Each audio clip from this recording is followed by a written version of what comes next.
नाही, गेले 2 आठवडे मी सातत्याने सांगतोय की मंत्र्यांची आणि जी अदृश्य गॅलरी असते ते सचिवांनी येऊन बसायचं असतं. मला माहित नाही किती सचिव आजपर्यंत येऊन बसले. मंत्रीच नाही तर मंत्र्यांनाच इंटरेस्ट नाही तर सचिव कशाला येऊन बसतील. मागच्या आठवड्याचा जेव्हा विरोधी पक्षांचा प्रस्ताव होता तेव्हा सचिव गॅलरीमध्ये तर माणसंच नव्हती. असं आहे की आम्ही जेव्हा भाषण करतो तेव्हा ते टिपावं लागतं, त्याच्या नोंदी कराव्या लागतात आणि मग त्याच्यावर उत्तरं तयार होतात ना. आता आमची अपेक्षा आहे की बाबा आम्ही जर 40 मिनिटं बोललो तर 40 मिनिटांमधल्या जे काही आमचे प्रमुख आम्ही मांडलेले आहेत मुद्दे त्याला मंत्र्यांनी स्पर्श तरी करावा. आता प्रश्न असा आहे की मंत्रीच नसेल तर तो सचिव कशाला येऊन बसेल. मी आज मुद्दा म्हणून हे बोलतोय की तुम्ही अवमूल्यन करताय विधानसभाच्या एका संविधानिक संस्थेचं.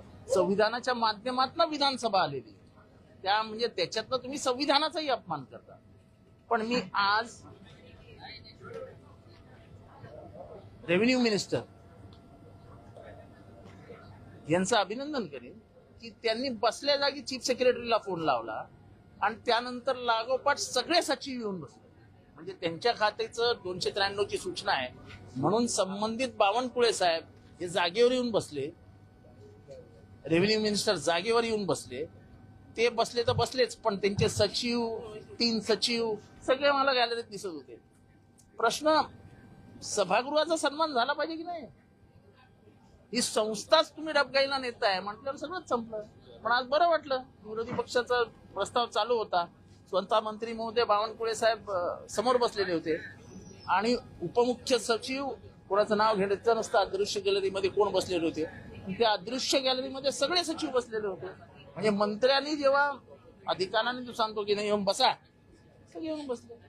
गांभीर्याने तुम्ही विधानसभा घेतली तर महाराष्ट्राच्या जनतेला न्याय मिळेल. नाही तर मंत्री नाही सचिवही नाही जाऊ दे ते खड्ड्यात असं होतं ना. आज बरं वाटलं आणि मी बावनकुळेंचं अभिनंदन करेन. जरी ते सत्ताधारी पक्षात असले तरी विरोधी पक्षाचा प्रस्ताव आहे त्याचा सन्मान केला पाहिजे. ही भूमिका जेव्हा मंत्री घेतील तेव्हा सचिव घेतील. नाही तर कोणालाच काही पडलेली नाही जाऊ दे.